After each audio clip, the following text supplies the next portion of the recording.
We are discussing Adhyatma Padavali. We'll start with now Unnata.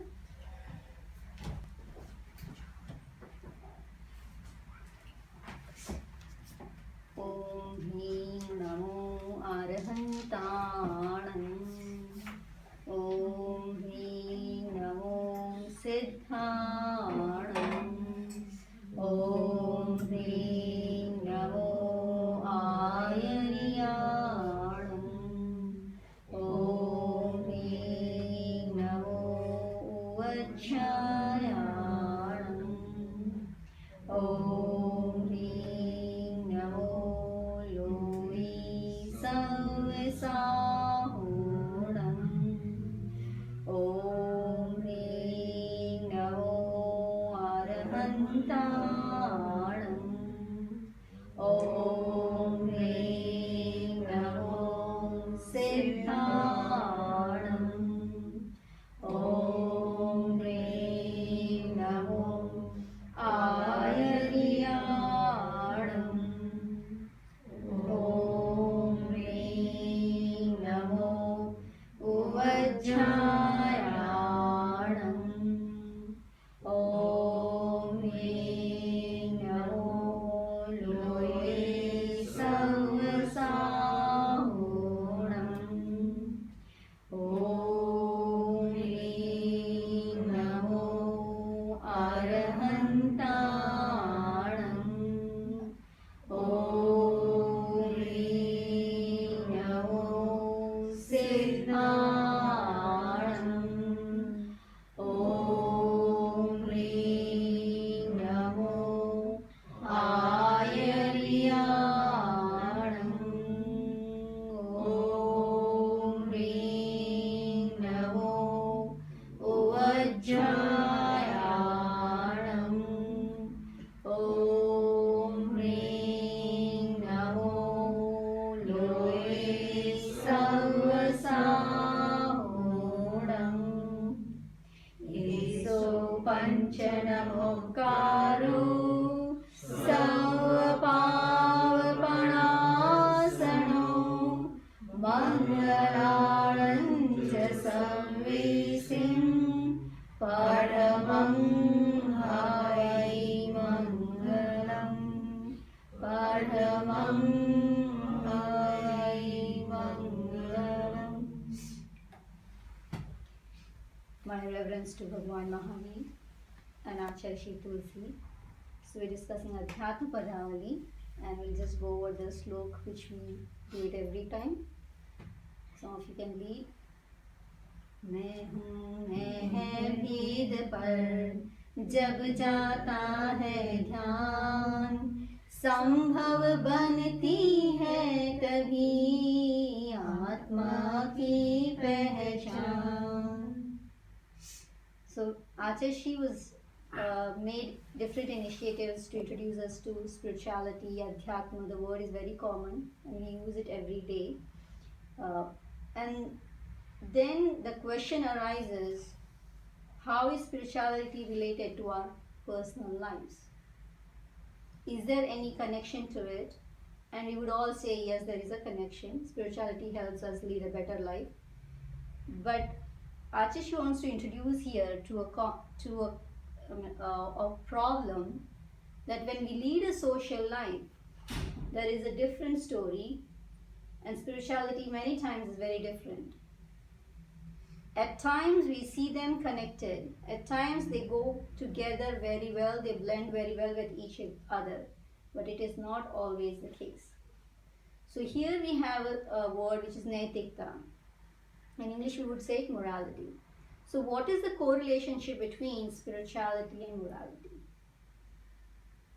So I raise a question to you. This was a question which Acharya Shri Tulsi of course introduces this in Adhyatma Padavali. But this was a question which Acharya Shri Mahaprabhuji, where we are sitting in his presence, and he asked us, what is the difference between the two? What is the difference between the two? How do you see, how do you define spirituality and how do you define morality? Morality is a part of spirituality. So spirituality is something bigger and morality is something smaller. Okay, so you accept that it is smaller and the other one is bigger, but I hope you don't change your answer at any point, right? Spirituality is to be with Paramatma, Mhm. and morality is day to day within the samsara, how to be, have moral principles. Okay, and any other way of looking at it? So morality for me is Bahiratma Mm-hmm. and spirituality is Antaratma. Yeah. To do with Antaratma. There will be problem if we say this. Well, I'll tell you why. Yes. So spirituality is for ourselves and morality for everybody. Okay. Very good. So we at least Morality is the ability to see what is right and wrong.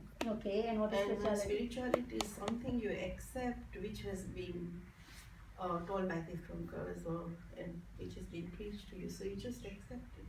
That's what I think. So morality is not accepted thing. Morality is personal, like subjective. So suppose you say, okay, you should not lie. Is it coming from personal or is it coming from Bhagwan? That's from the normal belief. That's coming from society.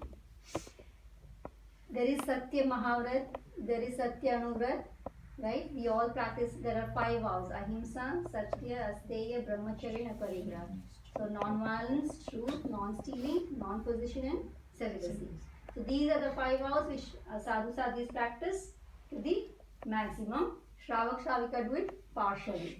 So at least partially we practice all these. So when you practice truth, is it morality or is it spirituality?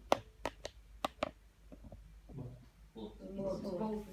Well then, so we have couple of answers, we'll explore that. So there are 4 possibilities. One, spirituality and morality could go together. The other is, they both will not go together. So what is spiritual might not be moral. What is moral might not be spiritual. Or what is spiritual could be moral. What is moral could be spiritual. On the other hand, there could be a possibility a person is neither moral nor spiritual. That's a different case. So I'll just read the words from Acharya and then go over it. एक व्यक्ति का अपर प्रति प्रामाणिक व्यवहार नैतिकता है धर्म का परस्परित आचार. जैसे जैसे जागता आध्यात्मिक चैतन्य वैसे वैसे देखता मानव मात्र अनन्य. मानवीय संबंध का होता तभी विकास क्रोध आदिकृत विघ्न का हो जाता व्यपनाश. So the first thing he does is he introduces what is morality, and it's very simple. एक व्यक्ति का अपर प्रति प्रामाणिक व्यवहार. Any relationship which we have, any decision which we make in context of others, that is morality. You go to your job, you go on time. That is a discipline which the management has. It is in context of the society. What is that? It is spirituality or morality? It is morality. If you don't be on time, you could not be, you might do your prayers, right, at home, and so you are late. What is the situation? You want to keep up with your commitment that, okay, I don't go out of the house without doing my prayer or my samaik or whatever. So you are late because of your spiritual commitment. But then where are you wrong? Are you really wrong or right? Wrong. Wrong. Wrong. No time. नौकार मंत्र के बिना घर से नहीं निकलना, ये wrong कैसे हो सकता है? नहीं, but you Time are manage time. time manage. Time manage करना. Didn't wake up early. Didn't wake up early. So it's not about wrong. There is where we have to clearly be discriminating both of them. You are spiritually right for your commitment to spiritual anything, for example, but then you might not be moral there because you're not going by the rules of the society. So you see here, there are sometimes people come and complain that, we are always late for the any program. Why? Because the husband, he has to do a lot of prayers before he leaves the house, and he's never finishing his prayers, and so whole family has to be late for that. Now the complaint is, he doesn't finish his prayers. Like sometimes, of course, every day he's at home, so he could do it, but if he have to go out on time, he cannot finish it early because he needs enough of time. So his strong conviction that I do my prayers every day, no matter what, even if it is a party time, I don't skip it. His commitment to his prayers is spiritual. But then there is an impact on the family and the society. And that is not okay. So there are conflicts. We cannot say that the person is wrong in a sense that his spiritual commitment is good. Certain other people might be, no matter what happens, I am on time on my office. Whether I eat, whether I pray, whether I do my household work, do I feed my kids or not, I am time on my office. So what are you trying to do? Your commitment is to your job. So there you might not take care of your family. What is that?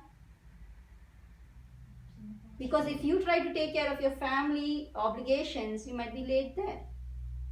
So the conflict will always arise when you're in the context of other people. There are certain areas you might be able to do it perfectly well. There are other areas you might not be perfect. So morality is where there is certain things might be wrong in one context, right in the other context, because everything is just an external factors. But spirituality is non-contextual. It is universal. It is not that if you do Samahik today, it is different. If you do Samahik tomorrow, it will be different. If you practice non-violence today, it is universally yes. Even tomorrow, it will be universally yes. That is the reason we find that in Jainism, we do have Shravakachar and Sadhuachar, right? We do have vows for Sadhu Sadhis and Shravaka and Shravika. But do you find any vows and rules that how a husband should behave with a wife? Why? Shouldn't there be a rule in the Agam that this is the way the like in Islamic tradition there are rules, right? A person can marry this many times. If the wife says this, he has to take care of that. Where are the rules found? It's in their holy books, right? Do you find that in Jainism? So isn't Jainism lacking something? Where is the problem? The problem is these rules will change with time. It will change with context. It will change with place. But what Mahavir or Tirthankars try to tell us is universal truth, which is universally yes in all context. But when you apply, for example, Gandhiji applied ahimsa to help the India freedom and throw away Britishers, right? What is that? It is spiritual or moral? Moral. Yes. So there we see that you apply Jainism or ahimsa. There are Britishers who receive the pressure, right? They have been threatened. There is a threat for them. You create a pressure. Are they happy just walking out from India? No. Another good example was Modi, right? He changed the currency. Why? There was a big problem in India, a corruption problem or whatever. He wanted to handle it. Was it for a just cause? Socially, yes, right? If the nation has to grow, he had to take care of few steps. Was it peaceful for the Indians? No. Many Indians were in pain. They had a lot of loss. They went into stress. They might have had to go to medication, whatnot. Some marriages stopped. Everything happened. Now, what is the initiative of Modi considered? Moral.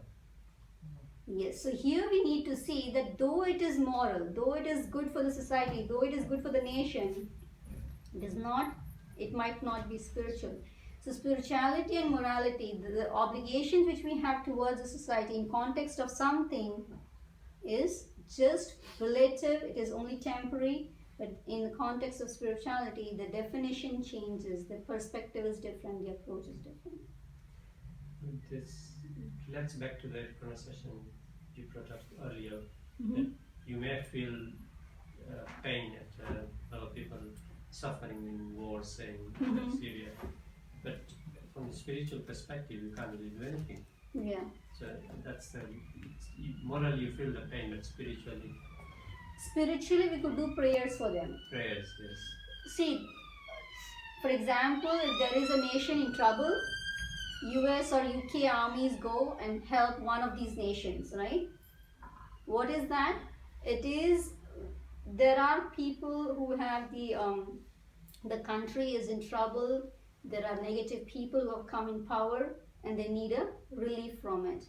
So when these troops from US or UK or any country goes and helps them fight a war against injustice, it is a war against injustice, but again it is a war.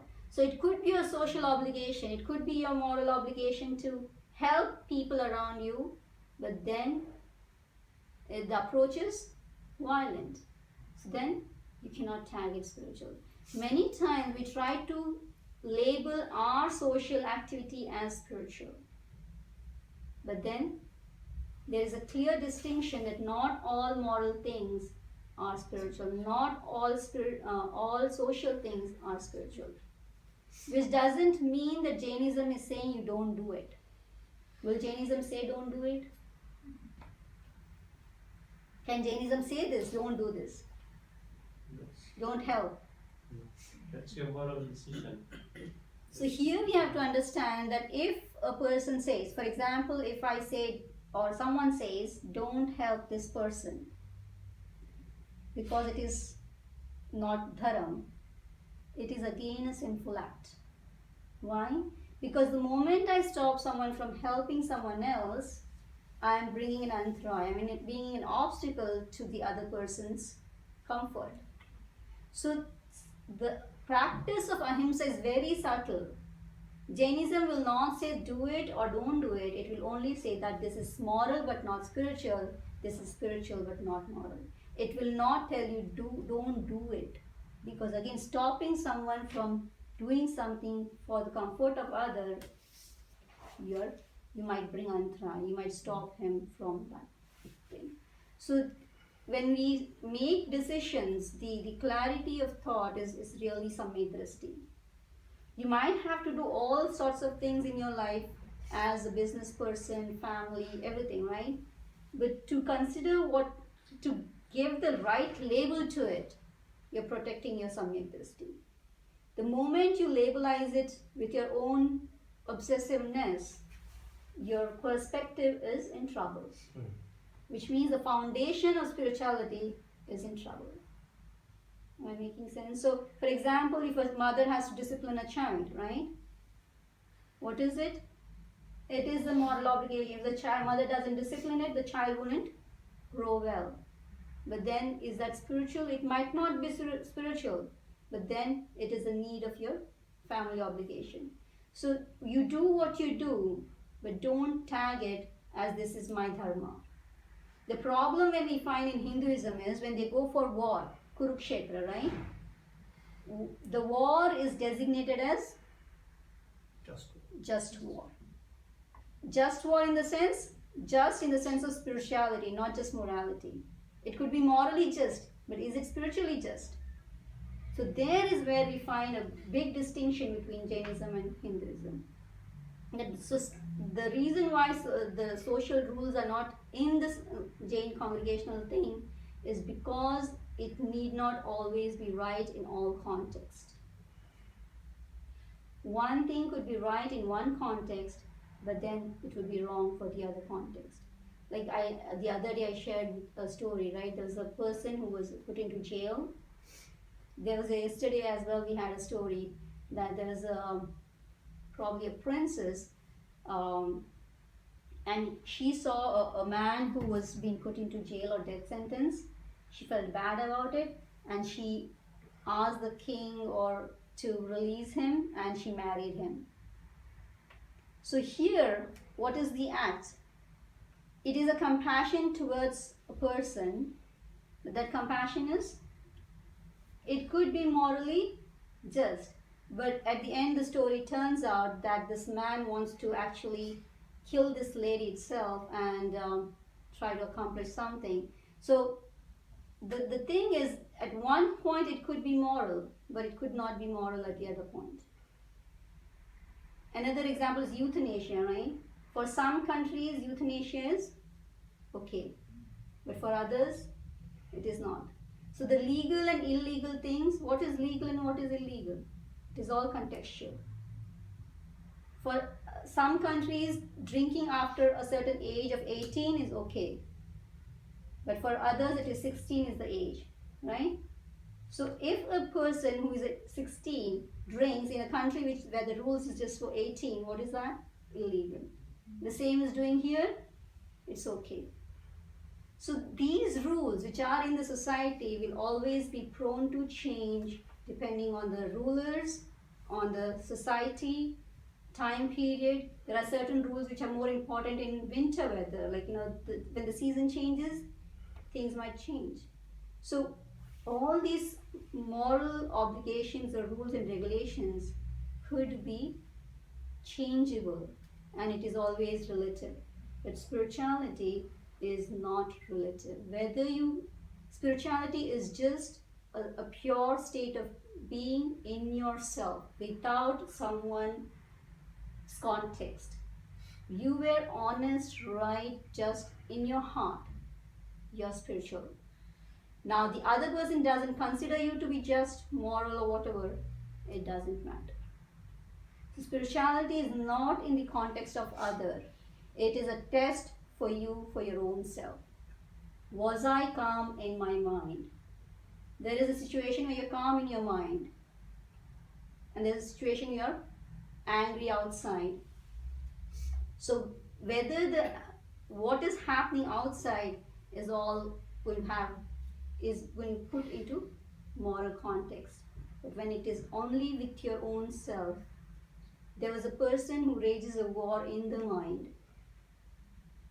Is he moral or immoral? The question doesn't come. There's a person who plots for a death of another person in the mind. He's not punished, he's not immoral, but spiritually he's wrong. So there, whether you are cheating someone or not, externally, even if internally you're thinking about it, spiritually you are in trouble. So there could be certain things which, like for example, medication, right? The doctor gives a medication to the patient. Now, the medication is for what? To kill the germs and bacteria. What is that? It's a service, right? You get rid of pain, you get rid of disease, you get rid of fever, whatever problems. What is this? Ahimsa or hinsa? Himsa. But you all bless the doctor, right? I don't say don't bless him, of course you should. But the thing is, when it comes to our social life, these things are okay, these things are morally fine. You are going by the society and you're going by the norm, you're not pointed out that you're wrong. But when it comes to spirituality, there is not, the question is, the approach is different. So, Meena Mani is getting worried about it. I think it's, to me, there's a grey area as well, because even if you're completely spiritual, you still have to survive. So, in our scriptures, there is some tolerance given of leading a life. For example, one sense beings, it is not possible to survive without being one sense beings. So that's where it comes, like you go by sadhu life, right? An ascetics goes with a commitment that they will not cook food for themselves, they will not walk on grass, they will not use transportation, they will not do business, they will not go for property ownership and stuff. So that detachment, that commitment that I will not do this, is where they are trying to say that this is my spiritual obligation. Now at that point, there are cases where people come and ask, suppose the Jain sadhu is going for his journey and there's a child who's drowning in the water. What would the Jain sadhu do? Save the child. Save the child, says Ketan. Definitely. Okay, I'll not put the Jain sadhu into a trouble, right? Let's not change the context. If there's a person who's drowning and someone's saving the child or someone, what is it, moral or spiritual? Moral. What is spirituality in that? It's not spirituality, it's moral. It is morality. Moral. See, this is very subtle truth. If we would not have brought this into the context of spirituality and morality debate, and a person would not have saved the drowning person, you would say he is wrong, right? You would not think that he is wrong morally. He might not be wrong spiritually. We don't discriminate that spiritual moral categorization. We don't do it. We judge in a general way without the classes or without kind of putting them separate. But one time, isn't that we say that even spiritually, he says, I've got a soul and everyone else is a soul. So isn't that a spiritual act? Because essentially you are trying to spiritually, if you're going to give him money for his well-being or for him to go to a party, then that's another view. But you're saving someone's life, he's drowning, then that has to be a spiritual act, shouldn't it? Why What is is the that moral? difference between saving life and saving a soul? Let it put it this way. There are two situations. You save a life, you save a soul. Is it different? What is it different? Soul is eternal.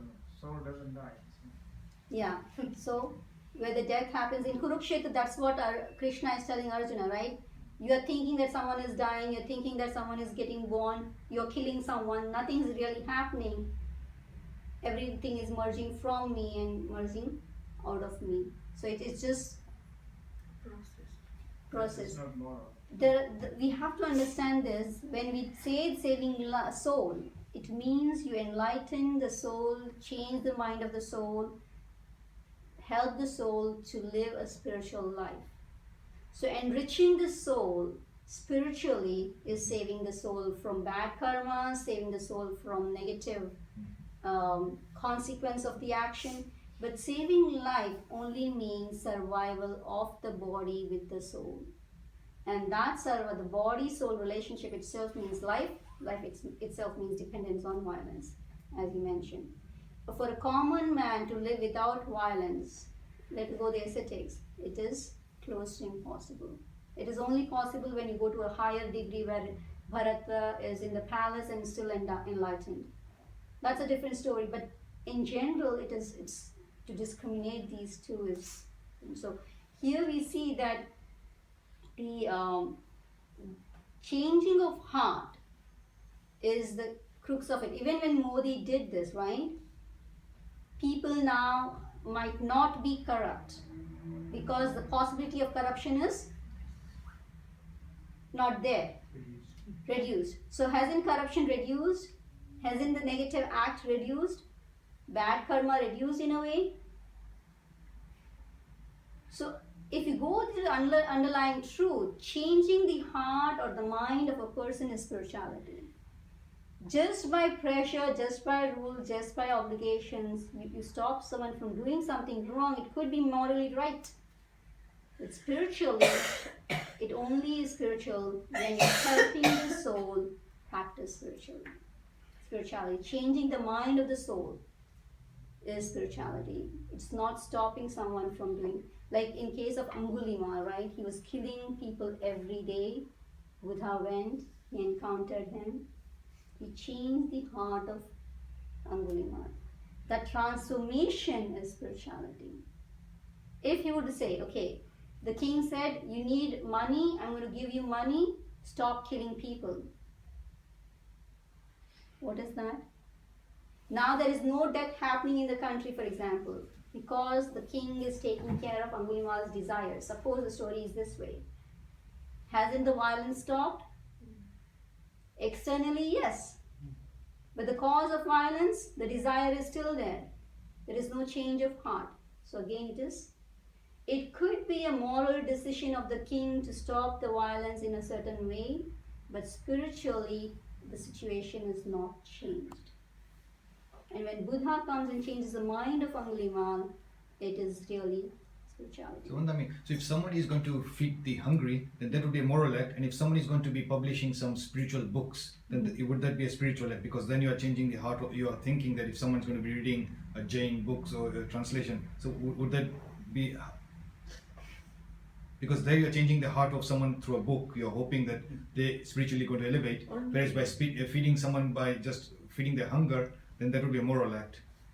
Okay, yes. Only if the books are going to make a change by reading. Then When you only- publish a book, Yeah. what do you use to publish a book? It is not an easy story. I mean, the truth, the reason why we say Jainism is very subtle is because of this. The practice of ahimsa is subtle. Where the good thing in Jainism is Bhagwan Mahavir did not say, if you cannot do this, you're doomed. Bhagwan Mahavir clearly says, if you can practice ascetic life, perfectly fine. If you cannot do that, go at least for a Shravak life. Even in Shravak life, if you cannot practice complete detachment, you need 10 houses. Draw a line with the 10th house. If you need 3 houses, draw a line with the 3 house. But you need to start evolving to the limit you can do it rather than enforced by Bhagwan Mahavir. So the beauty is there. But the truth is, ahimsa is very subtle. So if you publish a book, what do you use? Paper, right? Where does the paper come from? Trees. You cut the tree. Is it violence or non-violence? Right.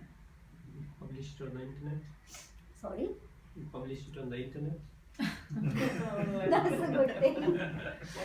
That is the reason why we need e-books, right? So writing a book, when a sadhu, sadhvi, shravak, shravika, anyone writes, the intention is they're constantly thinking about truth, they're thinking about spirituality, they're engrossed in that act and they write. So that is shubhyog, that is a spiritual act. You read a book, it is spirituality. But to produce it as a hard copy, the whole mechanism, for example, the publisher, is something happening in his at the level of his soul? Is he transforming or evolving? Is the person who cuts the trees and bring the wood? Is the person who goes through the mechanism of production? Is there anything spiritual in their act? They are doing it for their earning actually, right? They cannot survive without it. So we wouldn't say stop doing it, in the sense we don't want to kind of cut down anyone's life income through anything. But the thing is, you cannot designate it as a spiritual act where it is violence involved in it. So it is a social obligation. A congregation, again, is a society, isn't it? When you say the Jain congregation, you do for the survival of Jainism. Survival of Jainism has 2 levels. The scriptures should stay in the future for it to be read. So you do all the publication work. But the act of publication, the whole mechanism of it need not be spiritual. But for reading, there is someone who is writing it. So the reading is, the writing process is so that someone can read it. And that is spiritual. The person is getting engrossed, meditative state, contemplating on truth and bringing up the fact. And the intention is also right. But once the whole written material goes to the hands of the publication, the process where it comes to the bookstall, the person is selling it. For example, you say, okay, we just give it for free.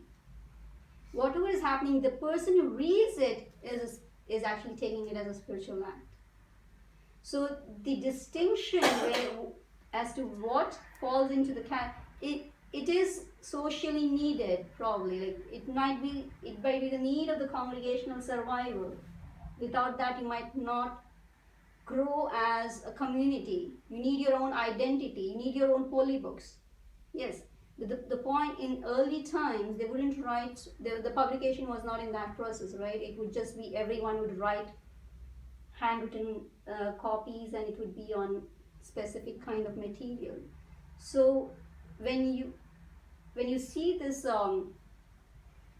the approach is when your mind, body and speech is engrossed into something spiritual, whether you're reading or writing, that is spiritual. It is helping, enriching your soul, it is spiritual. But the moment it is just a mechanical thing, you lose the spiritual thing. In my previous session, I mentioned a person, a narrative, right? Like 3 people working on the temple, and one is saying that I'm building, I'm taking care of my food by serving in the temple. The second one tells I'm trying to create a temple, construct a temple, a house for the God, and the third says I'm creating God, right? So you see all 3 people are doing the same act. mentally what's going on in their mind. For the third person, he's just creating God. So at times, it need not be the external act which defines your act, it is your internal state which will define your act. There is a small story related to Bhagwan Mahavir's life. There was Muni Atimuktak, probably if I remember the name rightly. He was a very child monk and he got very detached. He became a monk. And you know, as a child, he had his own playfulness with him. He was still a child. He saw there was rain there that day and there was water flowing through by the side somewhere. He made a paper boat and he was playing with the boat with the rainwater. The other monks who were seniors say, "Come on, rain is life. You're not supposed to touch it. You're doing a sinful act. You don't even know the rules." So like everyone was trying to abuse, like punish him or try to be strict on him and discipline him. They all brought him to Bhagwan Mahavir, and Mahavir said, "Don't be negative towards him. He was spiritual." Why? In the whole process of playing with the boat, there's a beautiful composition which Acharya Tulsi did, where he says, "Main thiru mari naam thire," which means I am floating, my boat is floating and I am floating. For him, the boat was not the external boat, it was his body. So he was trying to think that my body is floating through this spiritual practice and I am floating away from the samsara. So internally he was at that higher level where he could see the body different, himself different, and his body as a tool to spiritual elevation. And literally he received enlightenment soon. Externally it is boat, water, not righteous act, but internally he was very high up.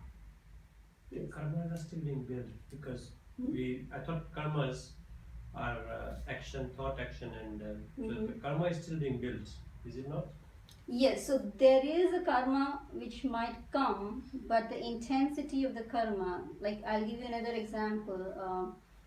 Marudevi Mata, she was sitting on an elephant and she received enlightenment on an elephant. So an animal, riding an animal is violence or non-violence?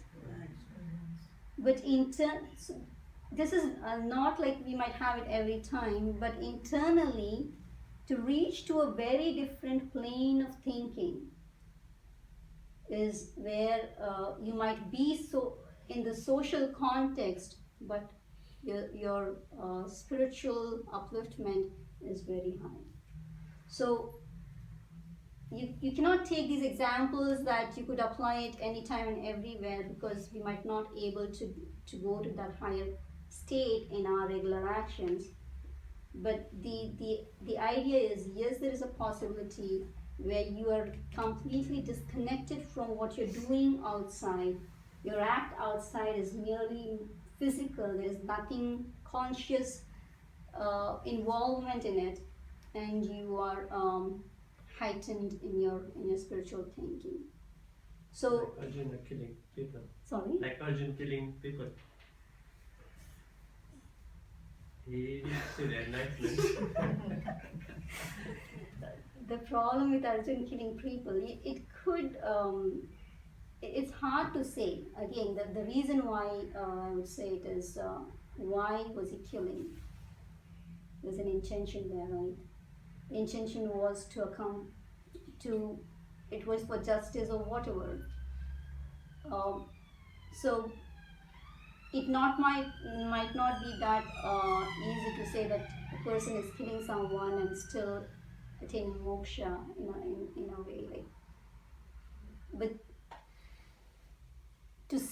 let it put it this way, it should be that the state of consciousness goes into a higher meditative state while they're performing something very naive and simple, if I put it this way. So to be in that meditative state, detached, not intended to act for the purpose of some accomplishment there, but just acting is just, the action is just going at the physical level, but the soul is, Marudevi is actually internally reached to a higher meditative state. Atimukta is internally reached to a higher meditative and contemplative state. So, to eventually, it only depend. You cannot make a claim whether the person is at what level in spirituality. It's a very difficult thing, but there are these examples which tells us yes. So that's correct, because it's a completely personal thing. We're not Arjun. Because only you will know yourself what you're thinking is. No one else will know. It's impossible. It's not possible to, of course, judge anyone else, right? The other thing is you have to see all different factors. Like if we go by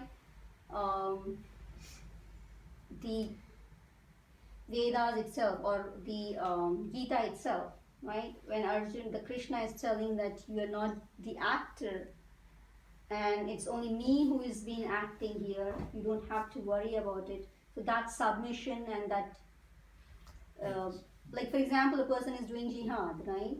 In the name of God, what is that? He knows himself what he's doing. He knows he's doing only for God. It's Krishna Bhagavan. Hmm? Because Krishna Bhagavan's his state was different. He was instructing.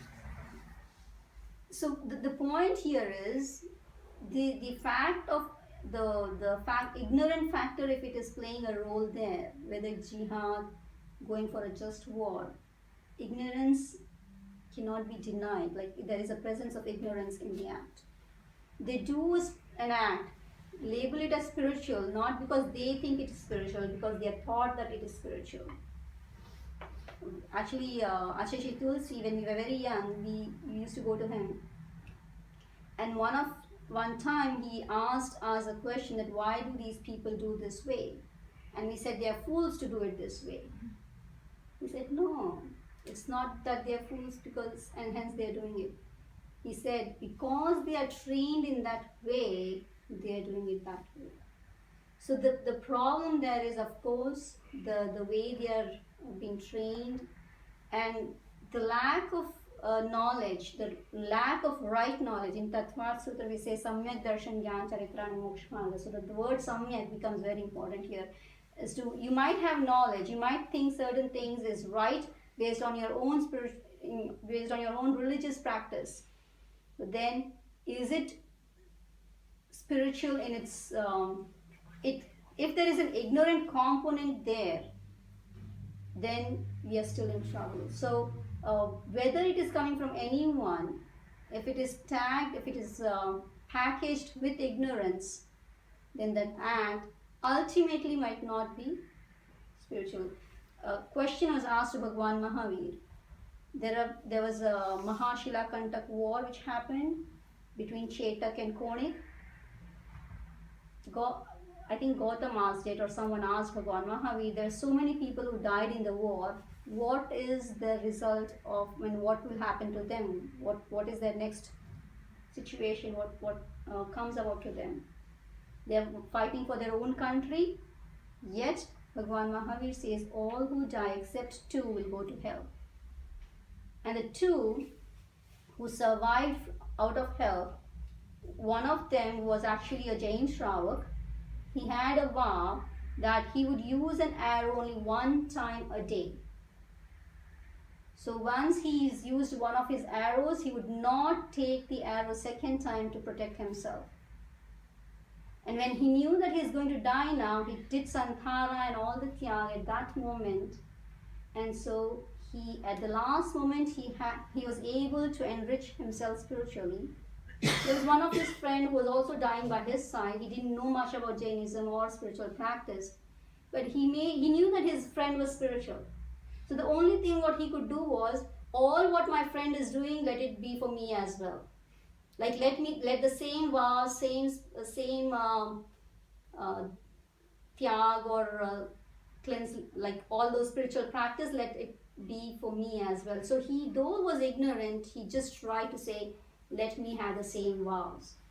And there he also was able to survive out of hell. So you see here, The war could be just, the war could be for country, the war could be for some purpose, but according to Jainism, these wars have always ended into heaven, usually. So the Krishna state, of course, what the message is in Gita is about extreme spirituality, that I am the only doer and creator, so you don't have to worry about it. That philosophy itself has some issues, because the moment you say that every act is governed by God, you all know now, right?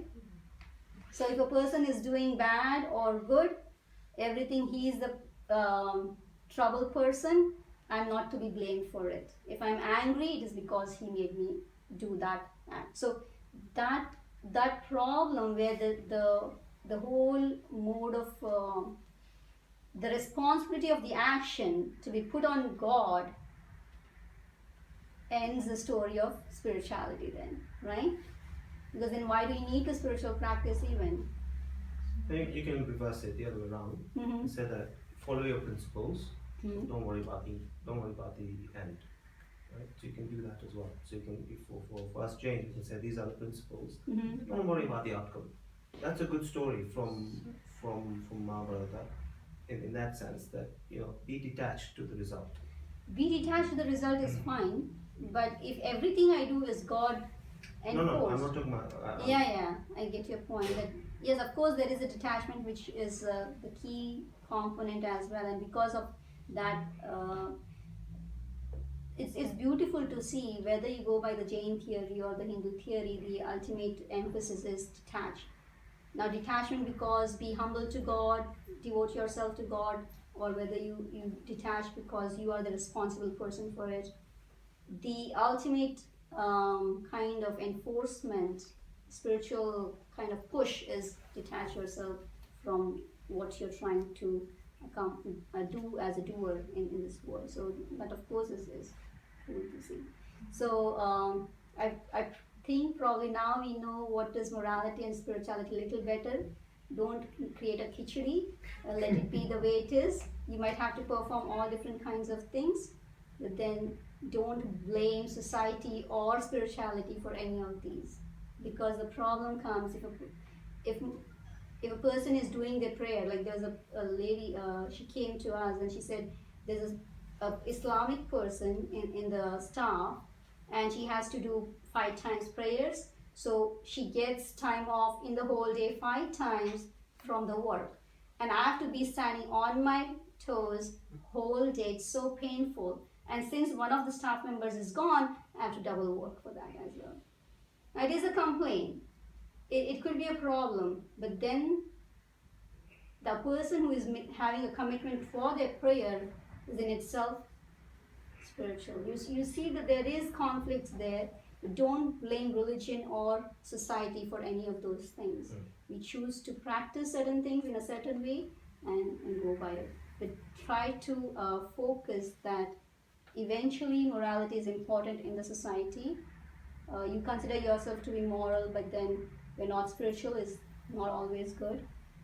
This is what actually Achash is trying to say, that a person who thinks that I'm morally good and is not spiritual, then you have to really look back into your moral act as well. Like if you're the spiritual person should be morally good in a way, and that's what Achash's emphasis was. If you are spiritually right, then make sure that you. I mean, like for example, if a person is corrupt in the business or all this stuff, which I mean, if you look back into India, people claim themselves to be really great in their religious practice, right? They build great temples, do all sorts of things, but at the back of the home, the money comes from all sources and they're not up to their mark. So their Achash's concern was, if you're spiritually high, make sure that your at least moral value-based morality is actually intact as well. And that would help because spirituality would then be relieved from the complaint or the blame which usually it receives because of the immoral act we do at our household. Yes. So morality and spirituality works hand in hand.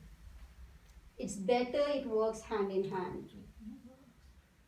You will have to make it work basically, because there are situations where you could be moral, you might not be spiritual, you might be spiritual, you might not be moral. Rajesh's emphasis is, if you really want to, if you think you're spiritual, at least try to have a strong moral basis based on the values like speaking truth or cheating or corruption and those kind of things. You should basically try to keep away, so that when people say, oh, Jains are all huge business people and they're great spiritually, and they're also very rich, and where does the money come from? So the problem is that spirituality is put into stake just because of our immoral act at our personal lives. So Achashi, he actually brought Anurat movement, and the whole Anurat movement was to make sure that spirituality doesn't stay confined into the temple rooms. It lives in the family as well. So though we have these all four options, the emphasis that let morality and spirituality be together is the most important thing for a healthy society, for sure. Yes. Okay, so we complete the session here. We'll do one logos. We have just Hasubai mentioned that